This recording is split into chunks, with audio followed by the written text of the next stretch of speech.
à vous toutes et tous. Je vous souhaite la bienvenue sur mon podcast sabbatique en Afrique francophone.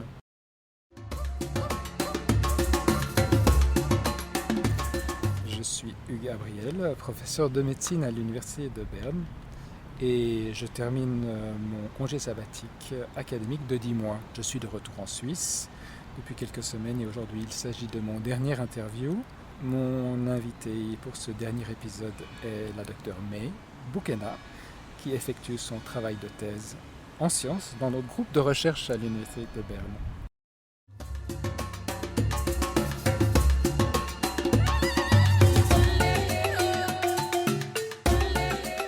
Bonjour May.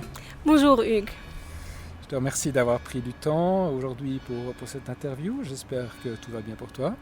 Avec plaisir, oui, tout va très bien. Merci de ton invitation. Est-ce que tu peux initialement nous dire un peu qui tu es, te présenter en quelques phrases, un peu ton parcours académique ? Alors, j'ai grandi à Bâle, j'ai fait ma scolarité à Bâle aussi, d'abord en français, puis en bilingue allemand et anglais. Ensuite, après mon gymnasium où j'ai eu comme point principal la chimie et la biologie, j'ai commencé mes études de médecine à Berne. Très tôt, j'ai été intéressée par la recherche et j'ai fait mon premier stage en labo chez toi, en deuxième année de médecine. Ensuite, j'ai gardé cet intérêt. J'ai ensuite fait ma thèse de doctorat de médecine aux États-Unis. Et puis en revenant, j'ai voulu continuer la recherche. Et puis tu m'as proposé de faire une thèse de PhD dans ton groupe. Une idée qui m'a beaucoup plu et un travail de recherche que j'apprécie beaucoup au sein de ton laboratoire. Donc maintenant, tu fais ce qu'on appelle un MD-PhD. Exactement. Donc comment est-ce que tu as pu obtenir cette position ? On va dire que je fais la partie PhD du MD-PhD. Voilà. J'ai obtenu cette position grâce au fonds Fonds national suisse, en collaboration avec le SAMW, donc Schweizerische Akademie für medizinische Wissenschaften.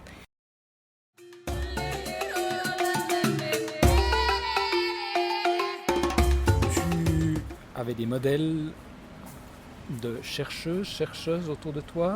Qu'est-ce qui t'intéressait dans la médecine et ça a débuté quand cet Alors, intérêt ? bien évidemment, ma maman qui est chercheuse m'a beaucoup inspirée.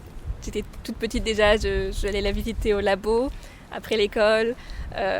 J'entendais ses présentations à la maison sur des choses que je ne comprenais pas encore. Mon papa qui est cardiologue aussi m'a aussi transmis son intérêt pour le cœur, la cardiologie. Et puis ensuite, en médecine, j'ai toujours trouvé les cours qui parlaient un peu plus en profondeur de la physiologie, de la pathophysiologie, plus intéressants. Je trouvais que comprendre facilitait beaucoup mieux à se souvenir des concepts. Et puis le fait de pouvoir émettre une hypothèse, penser à quelque chose et puis ensuite la tester me plaît beaucoup dans la recherche. Ok. Et quel est ton domaine de recherche actuellement ou tes intérêts de manière générale en recherche ? Alors, en fait, c'est un peu l'interface entre l'électrophysiologie cardiaque et la cardio-immunologie. Donc, en fait, comment un canal ionique, qui donc confère des propriétés électrophysiologiques aux cellules, peut altérer la réponse immunitaire, par exemple des sécrétions d'une cellule, ce qui va ensuite jouer un rôle durant l'infarctus du myocarde par exemple. Seulement l'aspect de recherche intéresse ou bien parce que tu as mentionné la cardiologie, tu désires faire une formation en cardiologie, c'est bien juste ? Oui, en effet, exactement. Et donc tu vas poursuivre a priori une carrière en parallèle de chercheuse et de clinicienne ? Oui, ce serait ça mon rêve, de pouvoir lier les deux.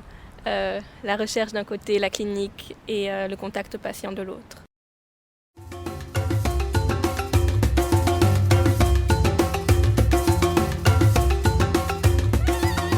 Quel est ton rapport avec l'Afrique ? Parce que tu sais que j'ai une fascination pour ce continent depuis quelques années et puis peut-être le monde académique en Afrique. Alors, mes parents sont d'origine algérienne, donc voilà un lien très clair. D'accord. Est-ce que tu as eu l'occasion d'aller en Afrique ? Oui, surtout en Algérie, à Alger. Oui. J'y étais plusieurs fois, bien sûr toujours pour des vacances, jamais pour des raisons professionnelles. pour des raisons touristiques, j'ai aussi déjà été au Maroc. Et puis ensuite pour une académie avec la Fondation d'études suisses, avec le professeur Marcel Tanner, nous avions été en Tanzanie. Et c'était un projet de recherche? Alors en fait, c'était plus une académie pour penser. Le projet était qu'on était divisé en groupes. On nous avait alloué un budget et ensuite on était en charge de s'occuper d'un district et d'allouer ce budget à différentes entités de la structure de santé, c'est-à-dire des dispensaries, nurses, des hôpitaux, quel type d'hôpitaux. Et puis dépendamment de ça, il y avait un programme en fait qui comptait combien de morts on avait épargné avec cette allocation des ressources et combien on atteignait aussi les petits villages qui étaient loin des centres. Donc c'était plus un aspect éducatif. Oui, éducatif, exactement. D'accord. Tu n'as pas eu autrement d'interaction avec peut-être un milieu plus académique en Algérie ou dans le reste de l'Afrique? Non, pas vraiment. Non, pas pour l'instant, exactement. D'accord.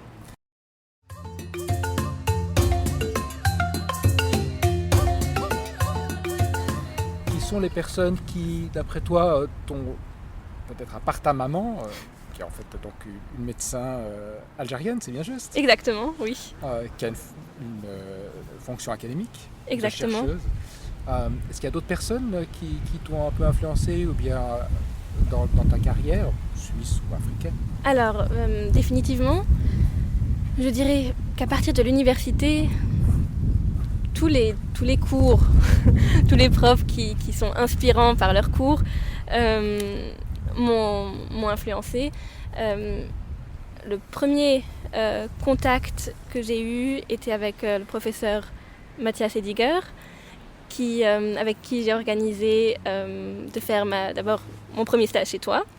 Et puis ensuite, c'est-à-dire c'est lui qui m'avait donné différents contacts. Et puis parmi ceux-là, j'avais dit que je savais sélectionner ton laboratoire. Et puis ensuite, il m'a contacté le professeur Dennis Brown à Boston. Et c'est grâce à ça que j'ai pu faire ma thèse de doctorat dans son laboratoire. Lui m'a aussi énormément influencé et beaucoup appris. Et puis ensuite, de retour ici, quand j'ai commencé ma thèse chez toi, naturellement, superviseur, un père de thèse, c'est une influence naturelle qui s'est instaurée, je dirais. D'accord. De quoi, je connais ton parcours naturellement, mais donc tu as un CV déjà avec pas mal d'étapes de succès. De quoi es-tu particulièrement fière? Je pense de la bourse MD-PhD du SNF parce que elle est assez compétitive, d'une part. D'une autre part, la manière dont il a fallu se préparer, c'était aussi un exercice totalement nouveau et qui m'a appris beaucoup de choses. C'est-à-dire de présenter un projet très complexe qu'on prévoit sur 3 ou 4 ans en fait 4 minutes. C'est-à-dire on avait 6 minutes pour se présenter à soi et le projet. C'est vraiment un exercice que j'ai trouvé très intéressant et puis je suis contente d'avoir pu passer cette étape. Et ça, tu l'as fait durant la pandémie Covid, n'est-ce pas? Donc tu l'as fait, si je me rappelle bien, online. Exactement. La première étape, alors, d'abord on a j'ai soumis le dossier écrit. Ensuite, j'ai été invitée à une première étape locale, donc par le comité de l'Université de Berne. Celle-là était encore en personne. Et le comité d'experts national a été en ligne en mai 2020.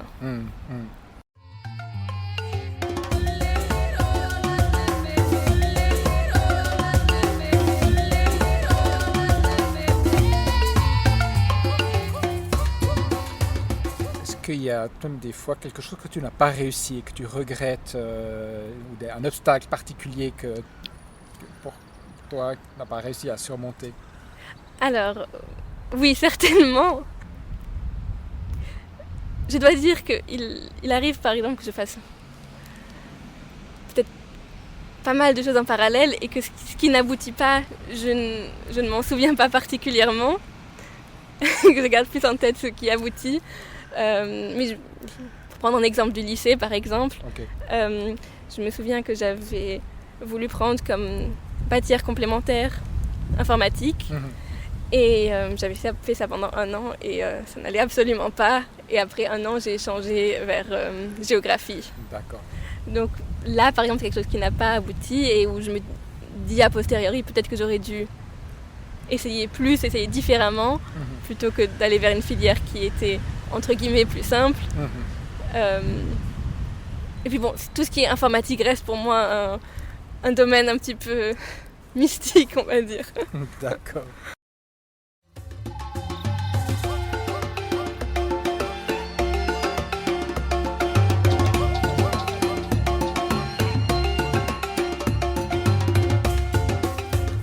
Tu as quel âge?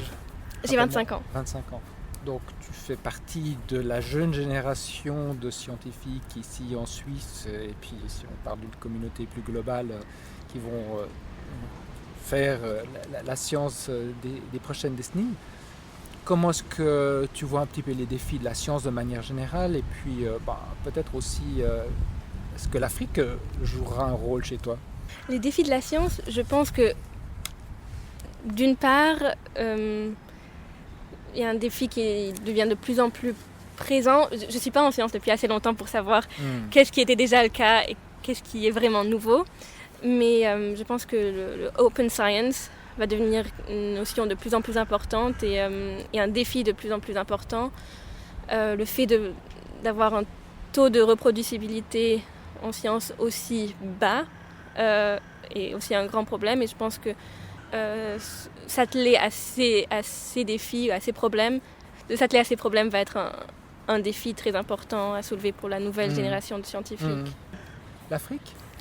Peut-être pas. L'Afrique. Alors, une chose que j'aimerais peut-être ultérieurement, si par exemple j'avais l'opportunité d'avoir un labo dans le futur, ce serait qu'en effet j'aimerais bien créer plus de relations et de liaisons avec des labos de recherche en Afrique, comme j'ai entendu dans certains de tes podcasts. Souvent là-bas la formation est très bonne, mais ça manque de moyens pour performer des expériences aussi, on va dire, high-tech qu'en Occident. Donc j'aimerais bien pouvoir contribuer un petit peu à l'échange. Ok, merci. Merci Diana pour avoir participé à cette discussion. Je suis convaincu qu'avec toute l'énergie que tu as, tu permettras de contribuer justement à cette communauté scientifique plus ouverte et j'espère plus inclusive aussi. En plus de toutes les découvertes que tu feras en cardiologie ou autres disciplines. Voilà donc, chers amis, chers collègues, c'est avec cet épisode que se termine mon aventure sabbatique. Avant de vous quitter, je désire remercier l'Université de Berne, le Fonds national suisse de la recherche scientifique, mes collègues de l'Institut de biochimie et de médecine moléculaire, et j'ai un remerciement tout particulier à Patricia Texidor qui a coproduit avec moi ces 13 épisodes. J'ai quelques idées pour continuer ce podcast dans le futur et je me réjouirai de recevoir vos avis à ce sujet. Et d'ici là, mes meilleurs vœux et à une prochaine.